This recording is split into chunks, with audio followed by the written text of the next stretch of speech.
All right, it is now 6 o'clock. So let me start the program because we have quite a long way in front of us. Good evening to member of SPE Thailand section. Good evening to member of SPWLA as well as all the other participants online. Welcome to the online technical meeting this month for the month of October on the topic of a practical petrophysical workflow for hydraulic fracture stimulations. This is a joint meeting between SPE Thailand as well as the SPWLA Bangkok chapters. My name is Kasian. I'm the program chair for the SPE Thailand. I will do the facilitating for this evening. Unfortunately, our regular Kun Panit could not do it today, so it will be on me.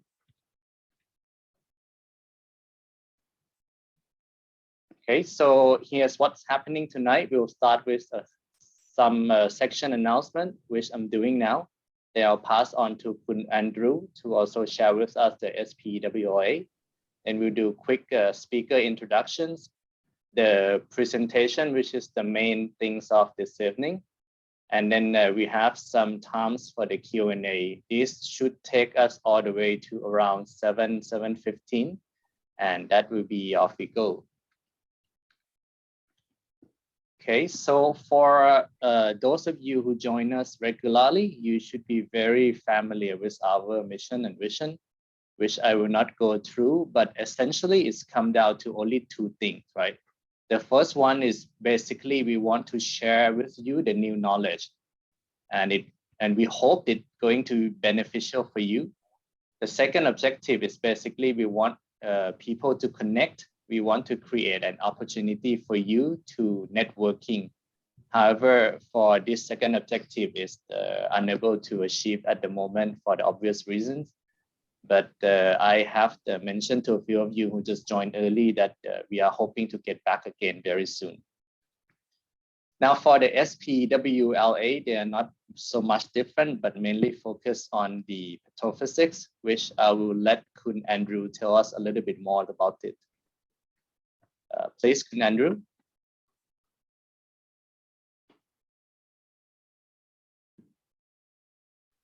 Thanks, Cassian. So petrophysics is really the study of the physical and chemical properties of the rocks and their interactions with any fluids. So this means that petrophysics can be in hydrocarbons or in mineral exploration and development and in hydro studies. Possibly a growing industry, hydro water sources and so forth. But at the moment, most of the work for petrophysicists and most of the money is in oil and gas.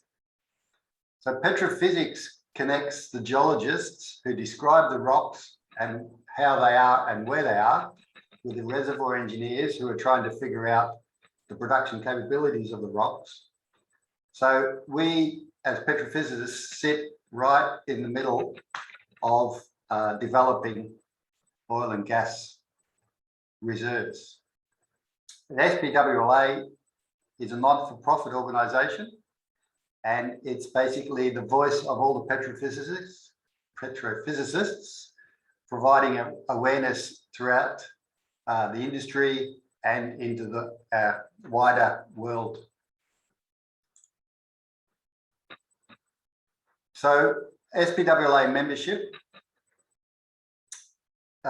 we distribute a bi-monthly journal. So that's every 2 months with full peer-reviewed technical articles. And this is now in electronic form. There's also special editions with particular themes. For example, November is generally themed analysis of core, where all the technologies are discussed, any new techniques for routine core analysis or SCAL or NMR on core or CAT scanning and digital scanning of all the cores can be discussed. So the journals are included in your membership, as well as access to the online library of all the articles, all of the previous publications from journals from the monthly journals and from the annual conferences. There's also regular 1 or 2 per month new technology seminars which are included in your membership, as well as access to online training from industry experts such as, like for example, this month there's a multi-min training course, and there's also a cement evaluation training course, all online webinar type instructions. Membership, for those who are pretty keen to join, is tiered based on your home country. So based in Thailand, there is the membership fee is actually a fraction of the full international or expat membership. So encourage you all to visit the spwla.org website, have a look around. There is some free stuff on there. You can become an associate member, or you can sign up and become a full member to full access to all of the sites. So please do have a look at that website.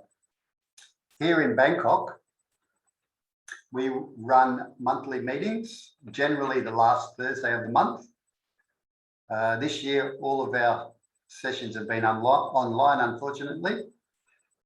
We hope to go back in person in January. We generally don't have a meeting in December. So our next webinar will be on the 25th of November.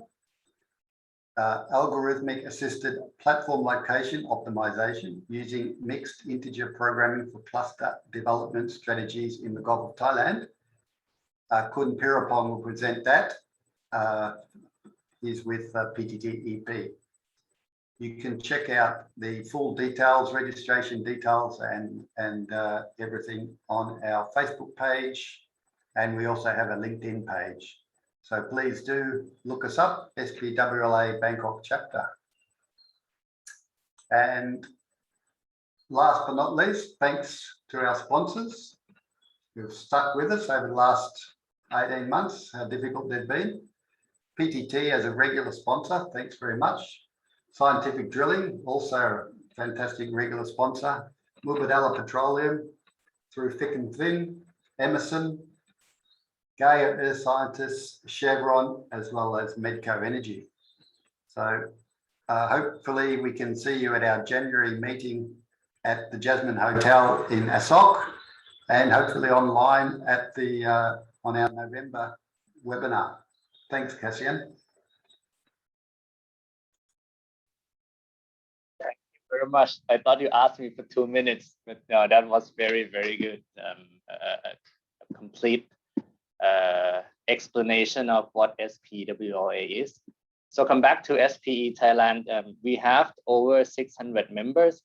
So these are the combinations of professional member as well as students member. So of the 4, there are Chulalongkorn, Suratnari, and Prince of Songkhla University.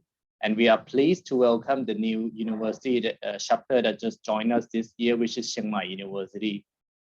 Just one more thing I would like to highlight on the right-hand side of the graph here, that because many people thought SPE is only for reservoir engineer, and it is not true.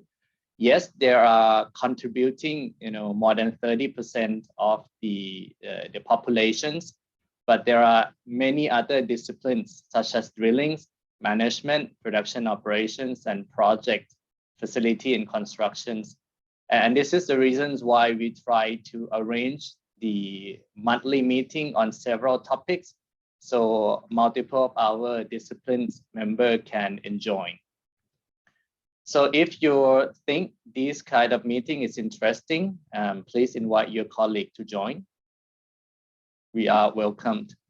With that note, I would like to promote our upcoming meeting as well. So next month on the 18th of November, we will have a sessions on Thailand upstream activities and production outlook.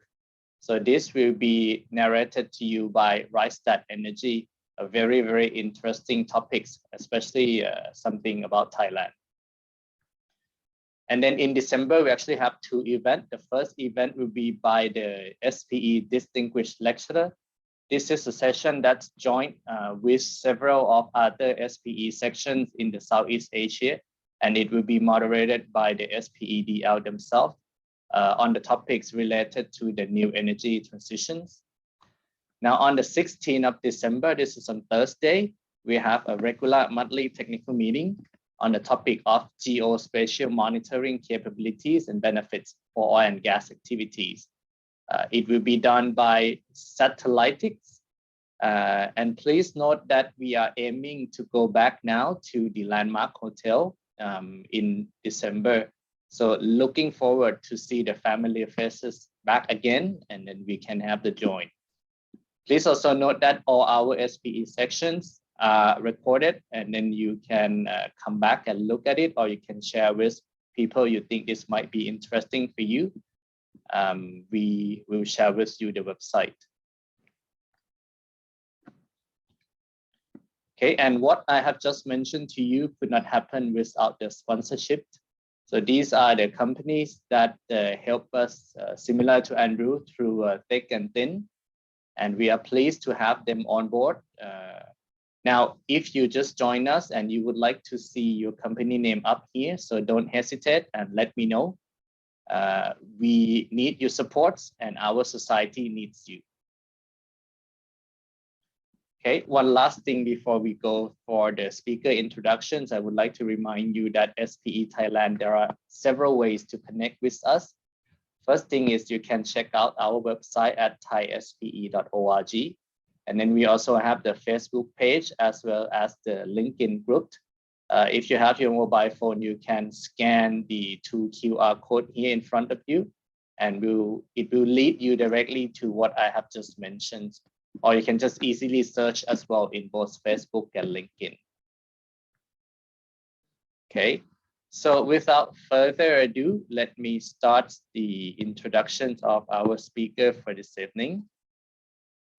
Kun Ryan Banas is the Director of PetroRes Consulting, providing petroleum engineering, geoscience, and software consulting service to clients worldwide.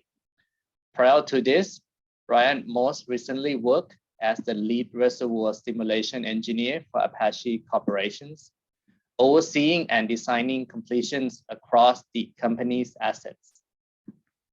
He has worked for Schlumberger, Michigan Tech University, Entergy Nuclear Operations, and Precision Consulting with global basin experience.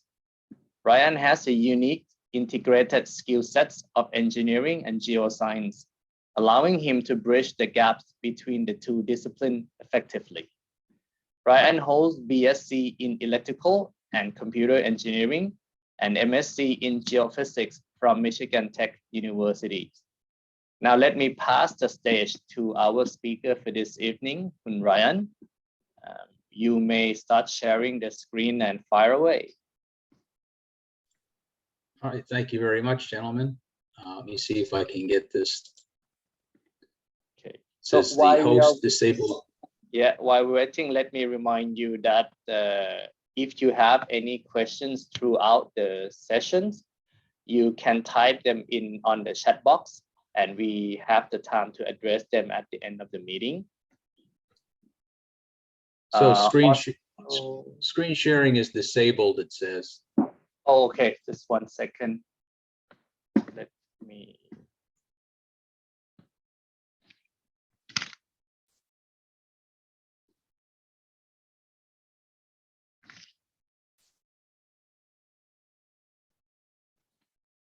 Sorry.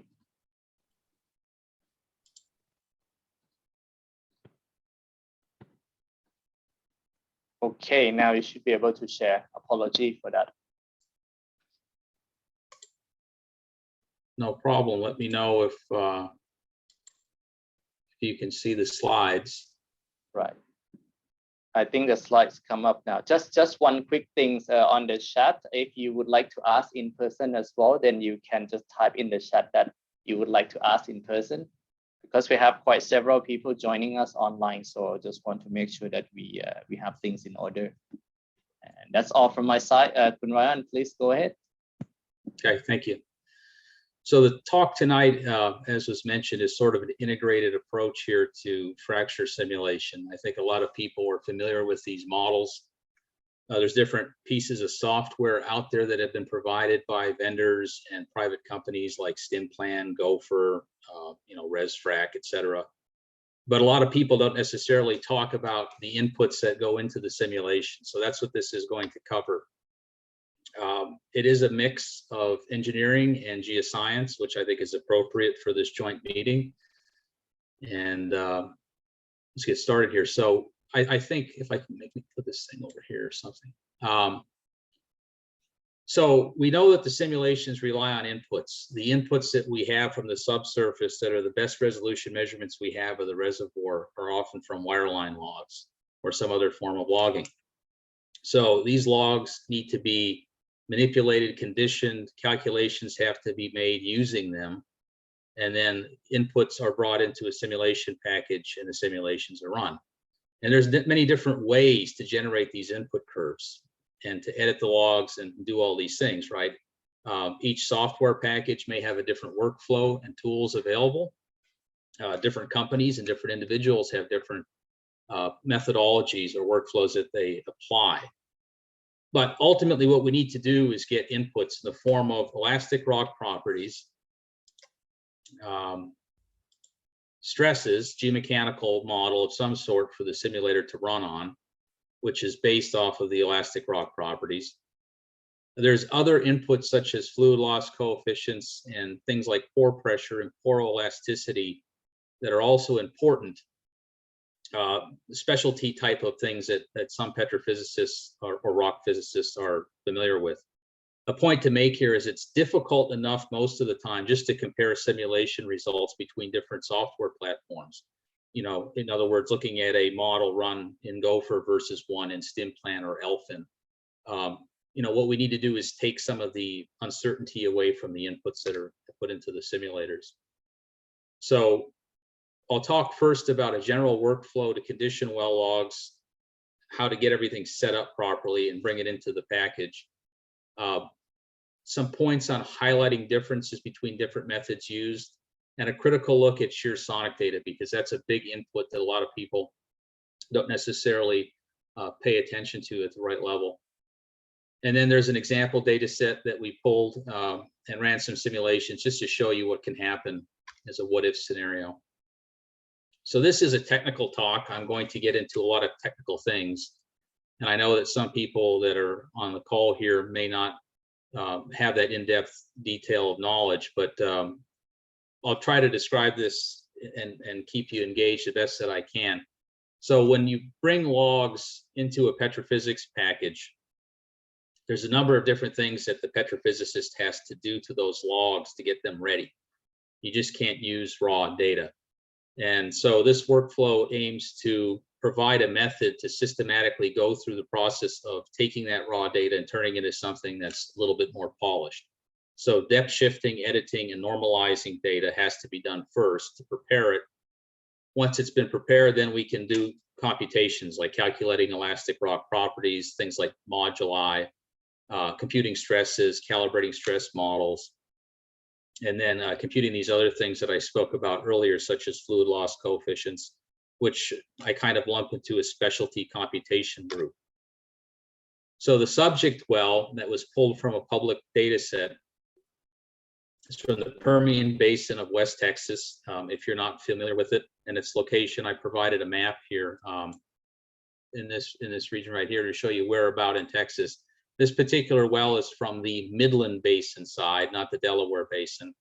And you can see the outline of the Midland Basin here. And this would be the Central Basin platform. So in Texas, the University of Texas has a number of leases that have been assigned to them.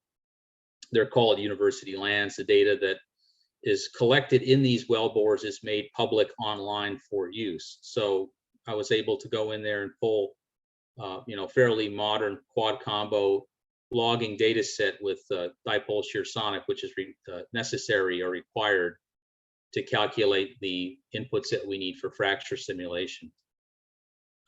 So some people don't necessarily know this, but when you run multiple logging runs in a hole, or even on an individual single tool string, because of the nature of time to depth conversion and stick and pull and other bad things that happen inside of your wellbore. These tools are flying around, getting pulled and getting stuck on ledges. They've got calipers on them that drag on the wellbore wall.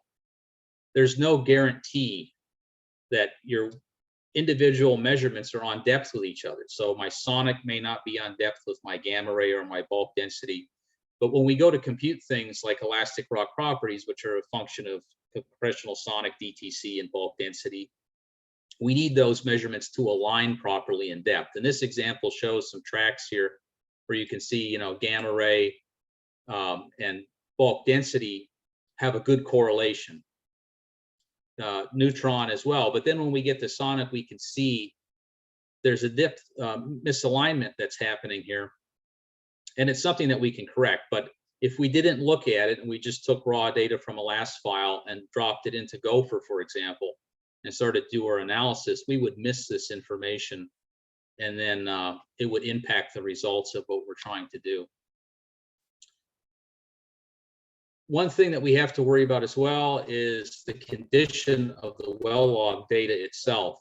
There's no guarantee, just like things may not be on depth, that the measurements that are made by the tool are reading correct values. And what can happen is you have breakouts or washouts in the well bore and other things that happen that affect the tool measurements. So these diagnostic plots, these are cross plots of neutron density here, neutron and sonic and density, and then PE and gamma ray, just to show you that, you know, you can probably make it out, not being a petrophysicist, pretty easily, that, you know, this data that's circled here is the good data, and then, you know, all this stuff in the low density region above is an error. So how do we fix this? One method of doing this is using an algorithm that we published this year in the SPWLA annual conference. It's been in use for about 10 years, but machine learning is a good approach, and that's what this is based off. An algorithm that predicts what the curve should be using good data in the well bore, and then is able to make an estimation where you have a problem. So on this plot, there's a lot of things going on, I know, but this circled area here is the caliper and D row curve. So what this tells us is the rugosity of the well bore. We've got washout that happened here, and then the D row curve is an indicator to tell us that the density data between the two detectors is not quite right. And then if we look at our raw bulk density data, we see that it's reading very low values. And with practice and understanding, we know that these values are too low for rock in the subsurface in the reservoir. One of the other neat things we see too is that the PE values are high. And we know that if we're using mud that has barite in it, this ends up packing into these holes in the well bore and form a filter cake, and the PE tool reads that barite and sees a high value. So what we end up doing is using the data maybe in this section above, this section below, to develop some sort of correlation for the density. And then we can utilize other curves that aren't affected, like gamma ray resistivity, neutron and sonic, to predict what the density value would be, and then we're able to patch it in, and you can see what that looks like. These would be the before and after photos of what your raw logs are. So if we don't take this step to condition these and make these edits, then when we go to run our frac model, we'll have a bunch of bad data that can create things like stress barriers and whatnot. Going back to the previous plot of all these cross plots, now you can see the before and after photos. It's pretty marked, you know, just to see that all this stuff has been tightened up, all these bad data points are gone. Pretty important step. A lot of people I know, especially in the interpretation side, don't like the idea of normalizing well logs, but I think it's a good idea. It's not that evil. It's just, it depends on how it's done, how heavy of a hand, and what's being manipulated. But in this example here, suppose you have a well in red. In this case, it's our University 716 well that we're going to use for a frac simulation. And we work this well in a vacuum of space. It's the only well that exists in the universe. We do all of our work to it, and we're very happy with our interpretation. We fail to look at offsets. It may turn out that this well has issues with the data, right? It might be biased or offset, something wrong with it. So power in numbers here, by lumping together these other wells, you know, taking a look at them in comparison in statistical space, we may find something. And in this case, I'm showing PE, which is, in my experience, very problematic vendor to vendor in terms of you know, shifting and things like this. We know what the value should be, around 5 for limestone. In these shales, it's about 3, so the peaks should lay here. And you can see this aquamarine curve it's got the correct shape, it's got the right distribution, you know, number of modes in it and everything, but it's just shifted a little bit. So by normalizing it, we line it up with everything else, everyone's happy. And the same thing could apply to other forms of data. So rock physics is a discipline maybe of geophysics and petrophysics together, but it's this study of elastic properties and how those can be used for different things. A lot of rock physics people work on geophysics projects, AVO work, things like that. In this case, we're using the approach for frac simulation because elastic rock properties drive the fracture simulators. So we have to calculate things. They need 3 inputs, VP, VS, and bulk density. That's all that we need. Once we calculate these properties, we can look at them. So for example, Poisson's ratio has a valid range that it should live in, right? If you have a Poisson's curve that looks something like this, you know, it should range from maybe 0.1 to 0.35 or something for linearly elastic rocks in the subsurface that we know about. If you have values that are negative, this is an artifact of the computation. So it's an equation, it's math, right? If I put in a bad number, I get a negative number out, you know, then I know that this is not right. What happens if I put a negative Poisson ratio into a stress model that, you know, a frac model runs off? I end up with problems. So just like we edited the quad combo data earlier, we can also edit the Poisson's ratio and use you know, zones of good data to predict what it would be in this zone of bad. And there's different approaches. You can also edit the shear sonic directly or VS. I prefer editing Poisson's ratio because the range of values makes more sense to me fundamentally. I understand the difference between a 0.1 and a 0.3 in Poisson space. I don't necessarily fully comprehend what the difference is between 85 microseconds per foot and 130 in a shear sonic compressional slowness type of space, right? So if you end up editing Poisson's, there's a neat equation that's available shown here that you can go ahead and use the compressional velocity, which is already okay. We don't need to do anything to that. And Poisson's ratio here using nu as its symbol to back calculate your shear sonic. So we edit the Poisson's, we get it looking right, we back out a shear, and there we go. We're ready to do it. And this is what the workflow would look like. You know, again, this is a series of plots. I'll describe these briefly. The first one is a VPVS plot that you may or may not be familiar with, but what these things do is they give us the ability to visualize the data and understand where we have good data and where we have bad data. So on this VPVS plot, there's a bunch of these straight lines. And these are theoretical lines from equations using Greenberg-Castagna. And the first one that we can see is Poisson's ratio equals 0.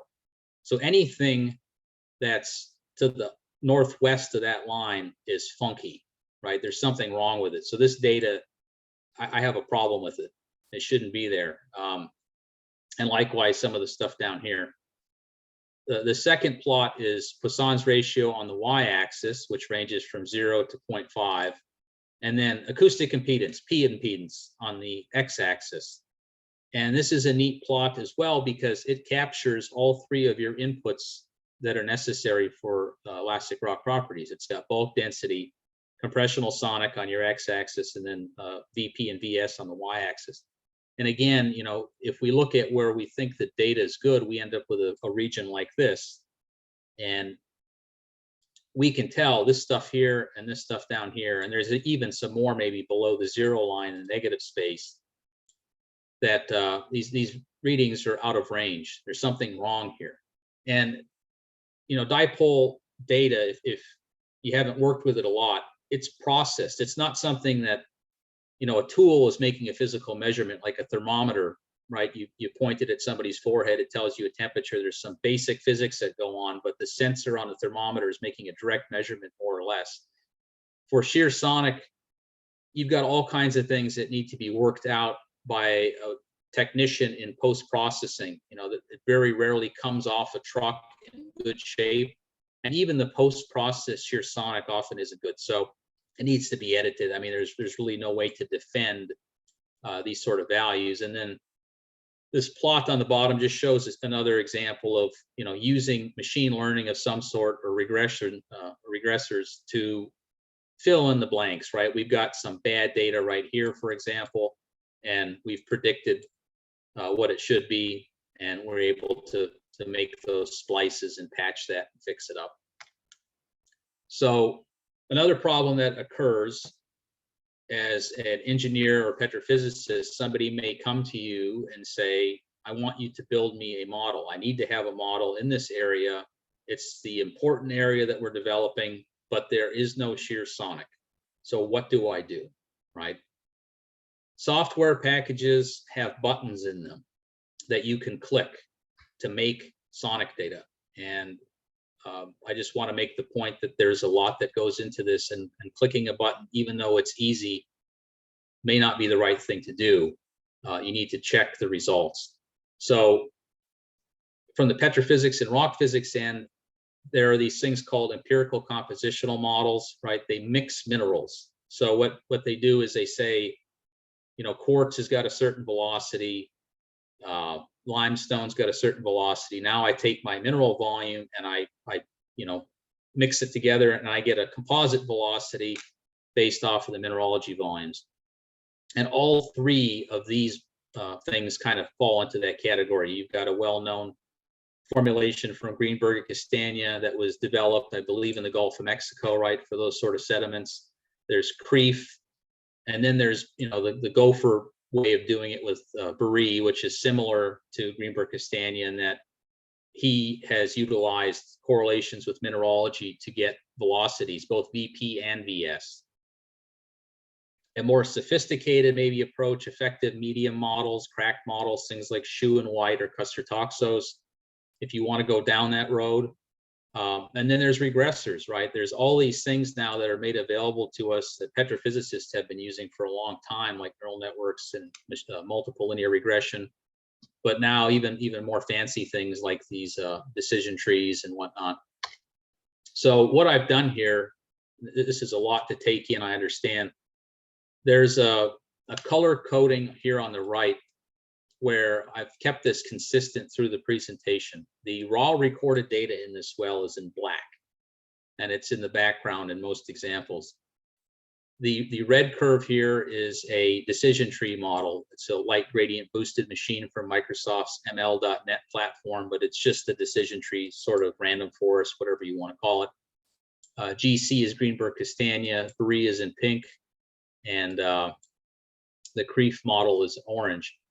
And I've shown a couple different plots here. You've got a VPVS plot, and the reason I put this with Greenberg Castagna is now you can see these lines from that Greenberg Castagna math, right?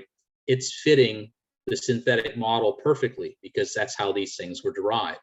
And that's what you'll see, but you're missing certain areas of the reservoir that these simple models can't capture.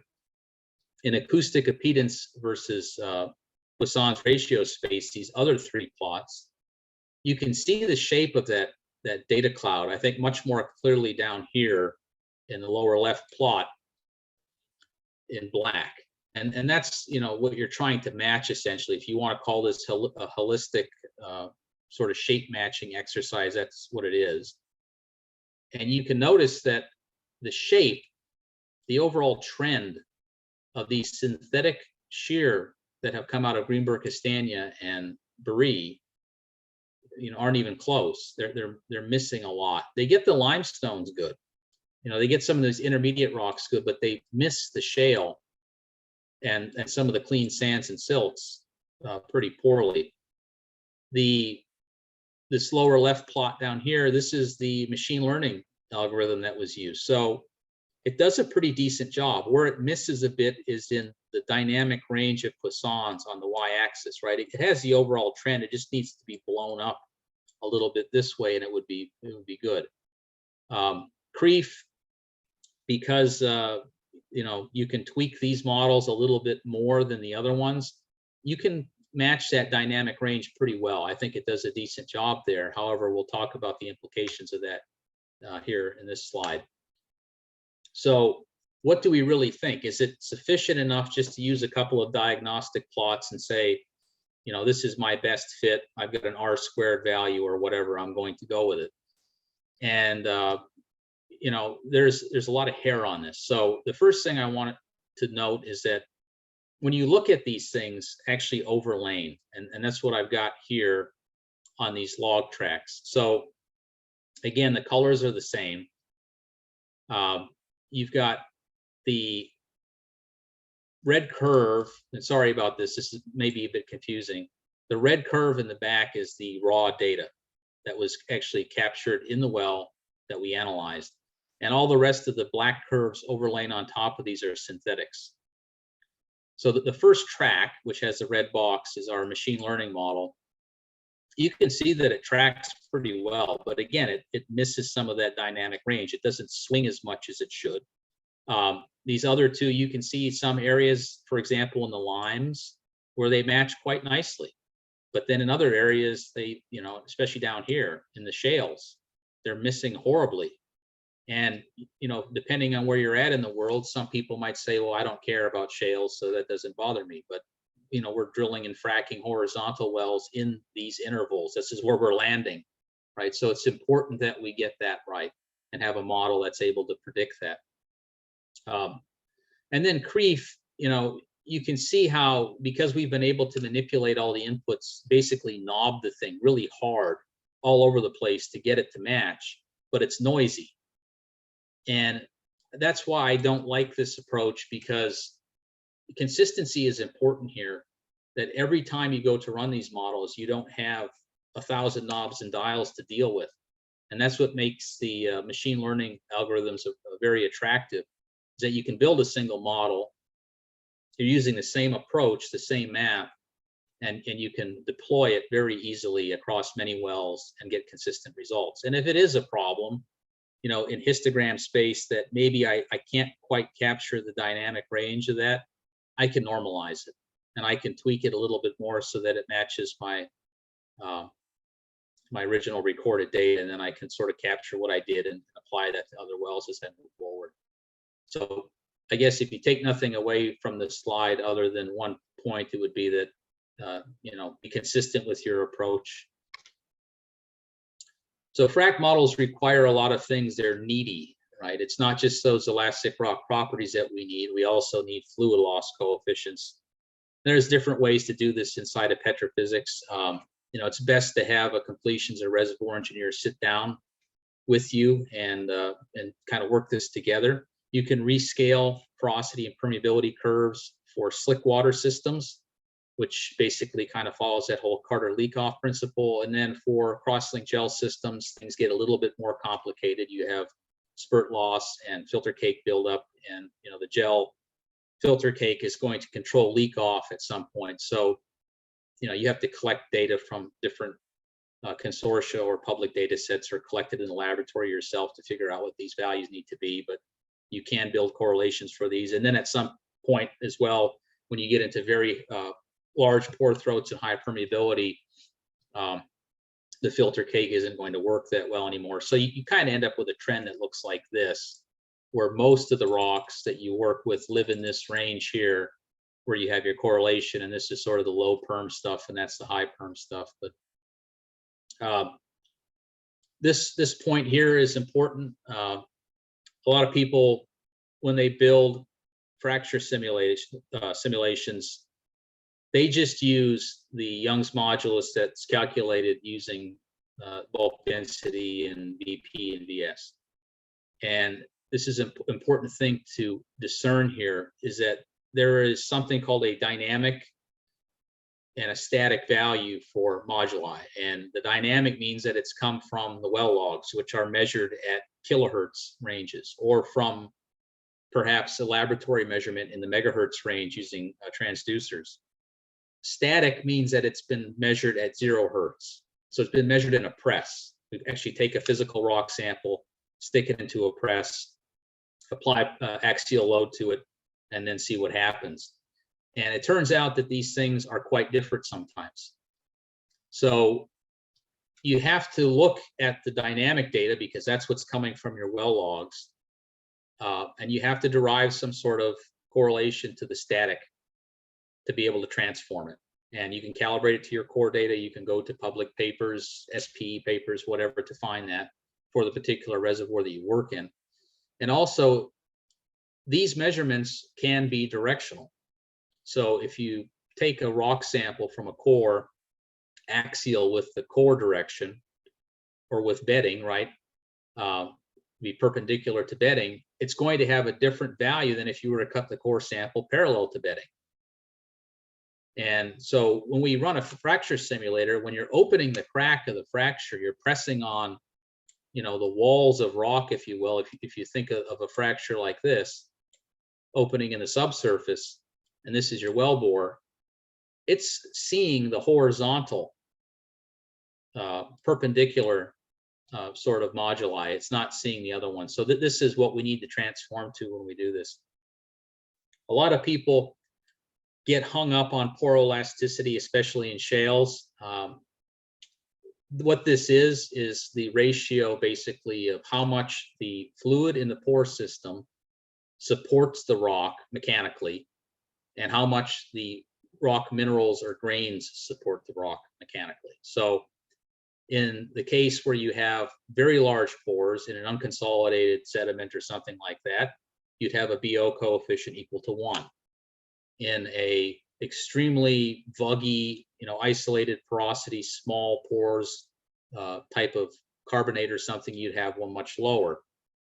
And there's different ways to do this. You can take a rock physics approach of trying to do gas mineral work and backing out drive frame properties, and then, you know, or you can use correlations. Buteyko here has one based off of porosity that is published that has a number of core samples in it. If you don't know what to do with BOs, the best thing to do is leave it equal to 1. And I know that theoretically that's incorrect, but it's consistent. And because it's consistent, it enables you to compare model to model. What we want to do is minimize the number of wild parameters that are flying all over when you do this sort of work.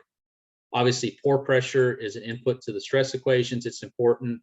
Most petrophysicists, I'm sure, have had experience working with this and calculating. They know how to do it.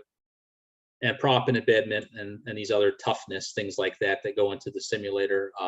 You know, caveat emptor on that. It's up to you whether or not you want to try to compute these or pull them from papers. Stresses are a very important part of a frac model. They sort of confine it. They tell it where to grow, where the frac to go. There are many different ways to predict stresses in this, again, uncertainty, right, and consistency. So there's a lot of 1D models out there. I don't think too many operators or people are frac modeling on a regular basis that have enough calibration data to go into 3D space. But these 1D models do a decent job of predicting the horizontal stresses in the type of fault regimes that we see, at least in the Permian Basin. And then even in Egypt, I've done a lot of work there as well, where we get more complicated cases. But there's the uniaxial burial model, which is commonly employed. We'll talk about that here. Mark Zobak, I know he does not like that model at all. He's proposed a bunch of different things, one of which is a viscoplastic relaxation model, which assumes that you have creep over geologic time. I know there's been a number of papers published on this where I think they actually even, you know, they said that, yeah, it doesn't work in the Permian Basin. Frictional equilibrium model, right? This is based on this theory that things are in a particular state, that fault hasn't slipped. Therefore, what do the stresses have to be in order to maintain that? And there's a whole litany of other ones. Really, any of these models are fine if they are calibrated properly and are predictive.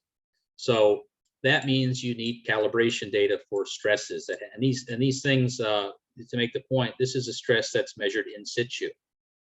So FMIs are important, right? We can look at wellbore breakouts, drilling induced tensile fractures, things like that. We can do an analysis based off of these different things to figure out what our constraints are on SH max and SH min, stress anisotropy. DFITs are a useful tool along with leak-off tests, and utilizing things like MDTs for mini fracs to determine the principal horizontal stress magnitude, SH min, things like that. This is what the equation looks like for the uniaxial burial model. And the theory is that you start out with a volume of rock, you apply an axial load to it in the form of overburden. So all this stuff that's been deposited on top weighs a lot and it smashes it. And it's sort of equivalent to stepping on a marshmallow, where this axial load is translated to a lateral deformation.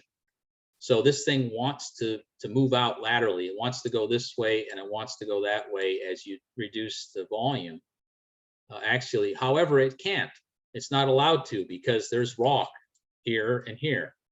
And because this rock is now bounding it, the stresses at the interface must increase.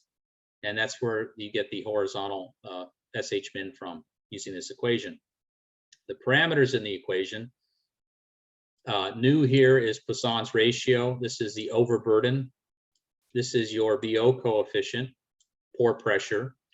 And then this stuff over here are tectonic strain parameters. And, there's not really a whole lot to spend here in terms of time describing this. I think it's just, this is a tribal knowledge tidbit where you have to know what these are in the basin that you're working. And you can also calibrate them as well. If you've got SH max calibration data, you can change these things. It's non-unique. So this slide here, what I've done now is taken this uniaxial stress model, kept a lot of things constant, kept pore pressure constant, BO coefficient, so Poisson's ratio, Young's modulus, all these things are constant. And what we're doing now is looking at using the different synthetic shears that we generated earlier and the impact that they have on the stress if they were to be used. So, black here is the raw data. The red is the ML.net decision tree, and then Brie in pink and Creef in orange again. And what these curves you're looking at here in these tracks is Poisson's ratio that's been plotted twice, and call it a butterfly plot, but essentially the further it opens up, the stiffer the rock is. The closer the two curves come together, the softer the rock is. And the coloring in this track, the hotter colors are stiffer rock based off of Young's modulus. So it's shaded based off Young's modulus.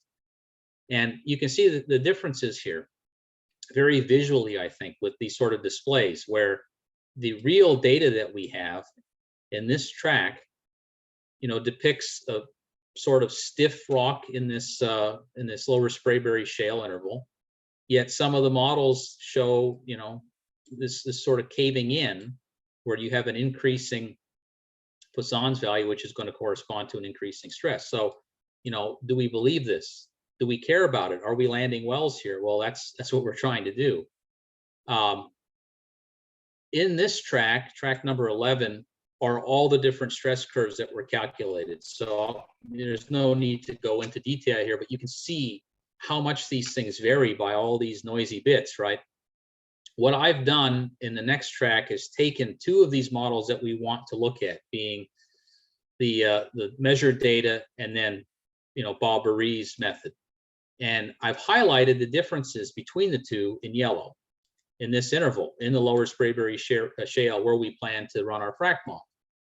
And, the first defense I would get from a Halliburton frac engineer would be, well, that's not calibrated. If we calibrate our model, it'll be right.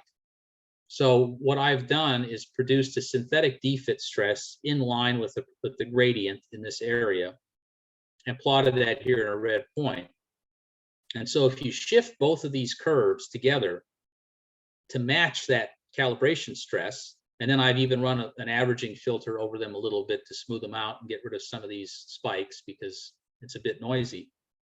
What you see is they match quite nicely now in this Lower Sprayberry shale for the most part. However, they diverge quite a bit in the overlying and underlying formations. So, you know, these are two very different answers, and you know, it's going to affect the frac model, obviously, because as you grow up or down, you know, this is going to act as a barrier or it's not. This also illustrates the need to get multiple stresses in your profile to figure out which one of these is correct or how much to change these parameters in these equations. A single calibration point is often insufficient. Just a quick point to make here as well. What if we did not edit the logs? What if we just came into this and said, you know, I'm not going to engage my petrophysicist. I don't have time. I need to get this done. I'm just going to dump the raw last file into Gopher and compute. You know, these scales here are 1,000 psi, and so, you know, this amount of stress barrier difference can make or break a model. But generally, you could make the argument that the stress profile isn't terribly affected in the other areas. However, because Poisson's ratio is only a function of EP and BS, it doesn't take into account bulk density. When we go and look at the Young's modulus, on the other hand, now we're taking into account bulk density that has not been edited. And you can see the remarkable difference here between the actual data and then the raw data that was edited. So we're getting into frac models now. What we did here, we used that recorded data, and we used one synthetic to compare. So the synthetic that was chosen was from Gopher because it's, you know, a popular platform and a good one to compare to. So what we did is, as was shown in the previous slide, calculated a stress profile, kept everything constant between the two. So the only differing input was the DTS, essentially, that came from Gopher versus the recorded DTS. Calibrated this to a hypothetical defit. So these are the things that are different: the Poisson's ratio, Young's modulus, and stress. For the simulation, we're using the same perforations, the same pump schedule. There is slightly different vertical gridding that was done in the simulator package because the profiles are different. We wanted to honor that. So this is what it looks like inside a stim plan. This is the recorded data and how it was upscaled. And you can see how, you know, this log data that is fairly noisy was blocked up. And there are, you know, certain characteristics and trends. This is the stress, the closure stress, SH-min, Young's modulus shown here. And then over here on the right, something to note as well. This is that fluid loss coefficient. So these jobs are slick water. They obey that Carter leak-off type of thing. And this Dean interval is siltier, higher permeability, and there are a bunch of sands, interbedded sands with mud rock in the Joe Mill formation up here. And you can see that reflected in the fluid loss coefficient that was computed. So, you know, we'd expect these things to leak off more than the Lower Sprayberry, which is a tighter mud rock, more organic rich. Same exact slide. However, this time I've included both of the models for you to see the difference on this scale once it's been upscaled and gridded. So you've got the Brie synthetic here with the black lines, and then the recorded data stress model here, and how they diverge. So assumptions that were made in the simulation that's about to be shown, we're using a fully finite element with calculation, numerical simulation. These are the parameters for the grid sizes. You know, this is a sort of completion that was simulated, a 5.5-inch long string. We're assuming specific values for the proppant embedment and toughness as shown here, and assuming constant normal pore pressure and a BO value of 1.0. The overburden correlation is 1.15 psi per foot until we hit our bulk density log, and then we start to integrate that from there on in. The tectonic strain parameters are best use values from the Permian Basin. Again, this is a tribal knowledge thing and tried and true. And finally, we've perforated 3 feet at the base of the Joe Mill into the Lower Sprayberry with this sort of configuration here, 6 shots per foot. a certain 0.36 entrance hole diameter. And we scaled down a generic Permian slick water frac. So, typically people are pumping things like 10 or 20 cluster designs. In this case, we chose a 10 cluster, 300,000 pounds of sand, and 100 barrels a minute. Now, to simplify the problem, we assume that every cluster is taking equal amounts of fluid and rate, and therefore we divided it by 10 to estimate a single cluster job. So we end up with 30,000 pounds of sand, and this is a 45, 170, 100 mesh, and pumping that at 10 barrels a minute. So this is the interface where we've landed. This is our perforation right here. And this is the recorded data and the stress profile generated from that and the resulting width profile of the fracture that was generated. So you can see this thing grows about 600 feet long. It generally stimulates the Lower Spraberry shale. Because of the stress profile, this is a sink. It wants to go down to the path of least resistance. That's what it does. If we look at the proppant coverage, which there's issues with this in some of the simulation packages, doesn't necessarily do a very good job of estimating some of these things, but just to show it, your sand is going down here. And for the most part, this whole interval is propped. Now, if we use the stress model from the Banas synthetic, we're landing at the exact same spot, no difference. Different stress profile now, same exact frac schedule in the simulator. Look what happens. We're not stimulating the Lower Spraberry at all. All of our fluid has gone up here. You can see that the width is much greater in this fracture and it's shorter. And again, sand distribution inside of that fracture.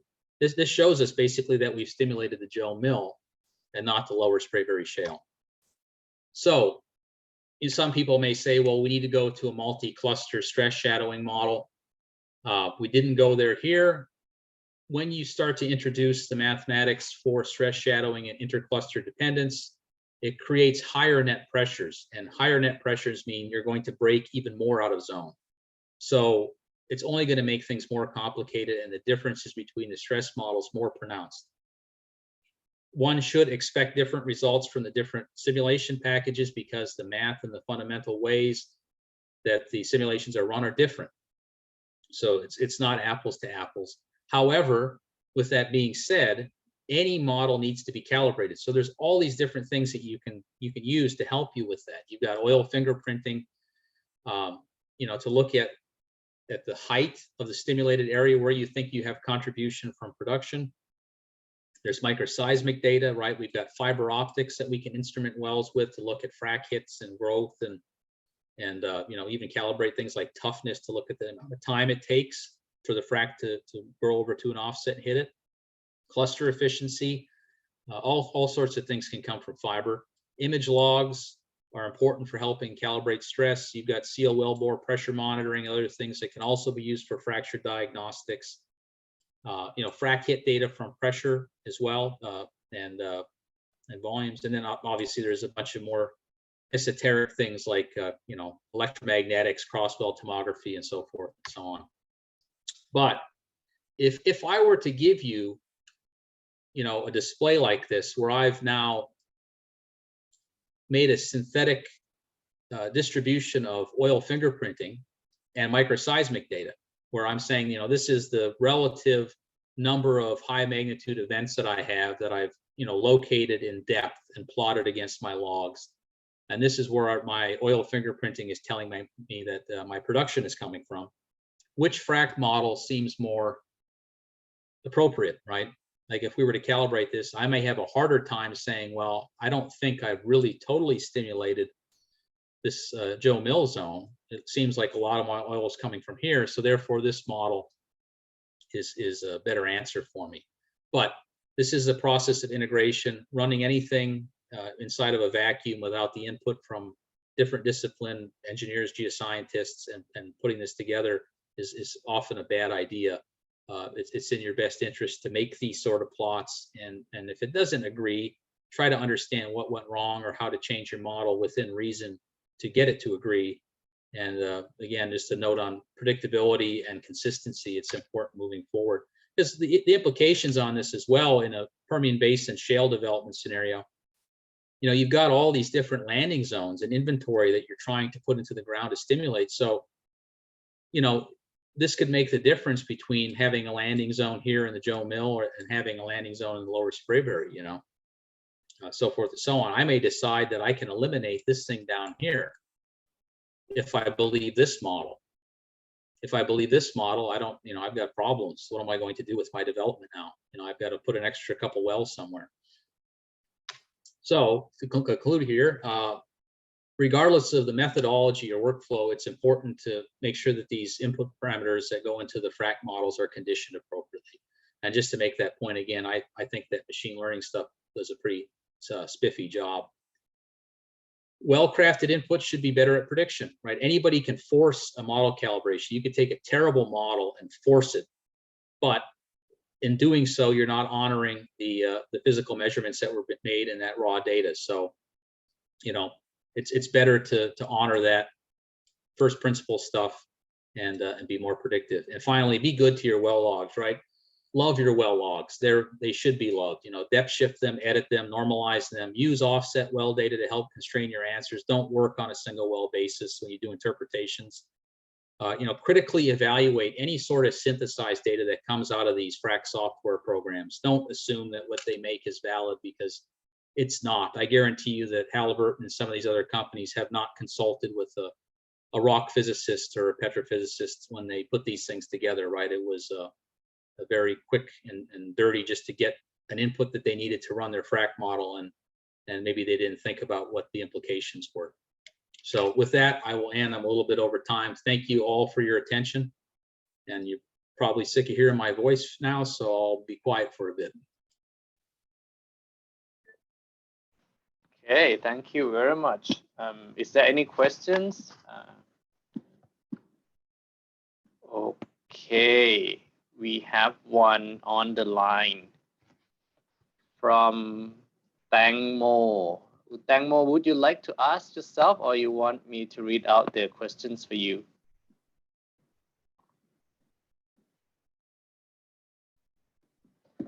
Okay, I guess no. So he said, I'm Tangmo, geomechanics engineer from Schlumberger. Thank you very much for your presentation.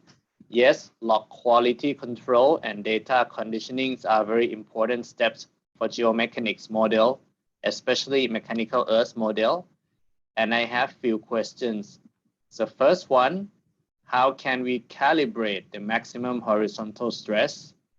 The second question is, it is okay to verify the model with drilling events or using wellbore stability analysis before verifying with frac data? Okay, so as you probably already well know, the maximum horizontal stress is a difficult thing to get exact magnitudes for. There are a couple different ways to bound it or indirectly try to compute it. And utilizing things like wellbore breakouts can help you with that. And I think your second point about, you know, verifying a model with drilling events and wellbore stability analysis, I think is right on point, right? A lot of the stuff that goes into the geomechanical model, these elastic rock properties that go into a wellbore stability analysis, are used for the frac model. So if you're able to calibrate a wellbore stability model, then you've already got something you can use.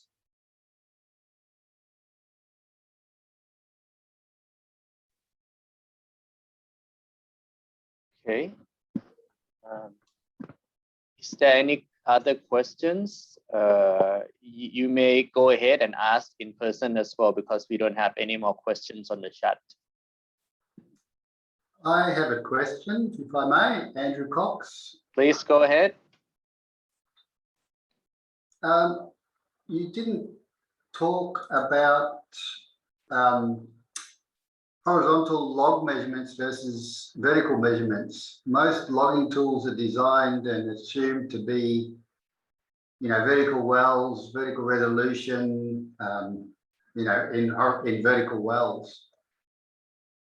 How do you account for that or compute back to that when you're in a horizontal well and you're still looking for you're still looking for trying to characterize the formations as they are generally horizontal? Well, I think the approach that most people take is that they utilize vertical pilot wells for collecting data, and then they just apply all the calculations from those vertical wells to the horizontal. I think in the early days, we logged a lot of horizontal wells and shales, you know, using quad combos and things. And obviously you're right. I mean, there's anisotropy. There's also issues with the logging itself where you end up with goofy looking sonic data. And, you know, it's not appropriate, I don't think, or even necessary to utilize the data from the horizontal well to do this sort of work. And then the other issue you have as well is geosteering. So the wells are porpoising all over the place. They're intersecting and cutting different formations. So I think it's easier to run the sensitivities in a vertical well sense to say, what if I was out of zone by 10 feet, I can move my perforations in my vertical model, rerun my simulation and see if that makes a difference, right? Versus trying to simulate an entire horizontal well that's intersecting all these different lithologies. Does that answer your question, Andrew? Yeah, so to summarize, it's not much use running quad combos in the deviated in the horizontal parts of these wells, at least from a fracking design sort of point of view. Yeah, there are other things to use that for. Image logs in particular are extremely useful in the horizontals to get a look at that stuff. But you know, for sonic data, I've done it a couple times. I wouldn't recommend running sonics and horizontals, but you know, everybody's got different preferences. So thank you.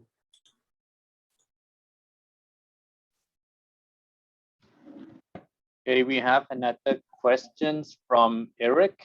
And the question is, how about applying multi-fracturing techniques to ensure access to the full vertical target sections? And could such a stimulation process be modeled or predicted? Can you verify exactly what you mean by multi-fracturing techniques?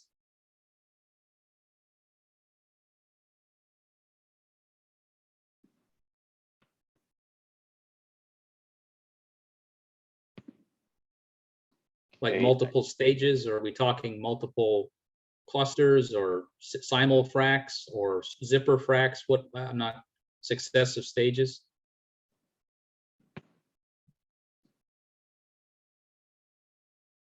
So some of the simulation packages, I think I'll try to answer your question.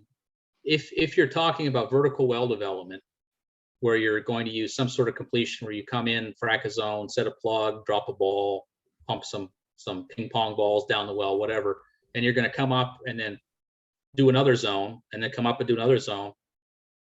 I haven't seen much. I want to say it's potentially possible with ResFrac, but I'm not sure.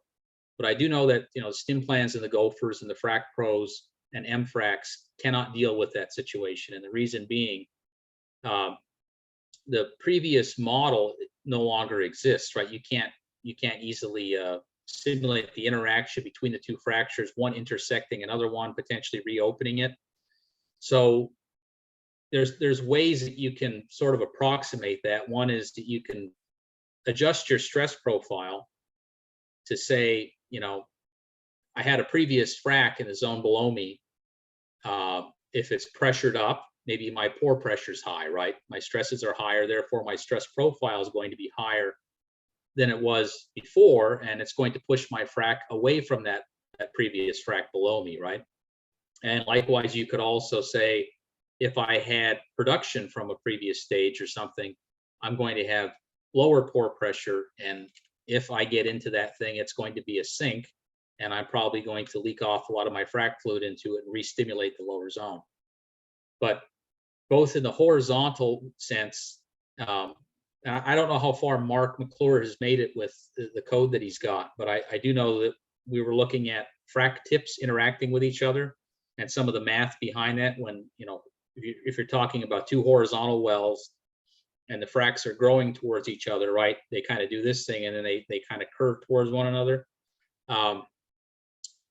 I guess at some point, maybe that might be your best option that I know of out there to simulate something where the fracks touch each other in a multi-stage process.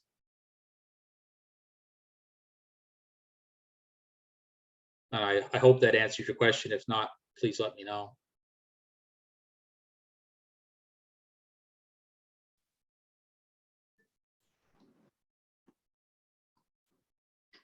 Okay, at the moment, there are no more questions on the chat. Now I will leave the, okay. Eric said thanks for the answer. Okay, last chance for anyone who would like to ask. You can also open the mic and ask in person as well.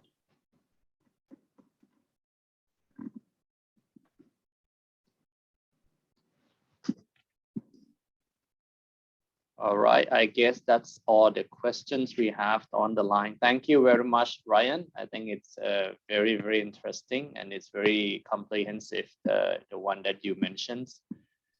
So this will actually bring us to the end of the sessions for tonight. So let me share with you once again our sponsors. So I would like to say thank you very much to our sponsors. Again, if any of you enjoying the sessions, please ask your friends to join. And next month, we will continue to have the online section where in December, we will go back to the Landmark Hotel where we can enjoy drinking and listening and eating while listen to an interesting topics. So that's all from my side. Thank you very much and enjoy the rest of the evening to everyone. Take care. Bye-bye from SPE Thailand.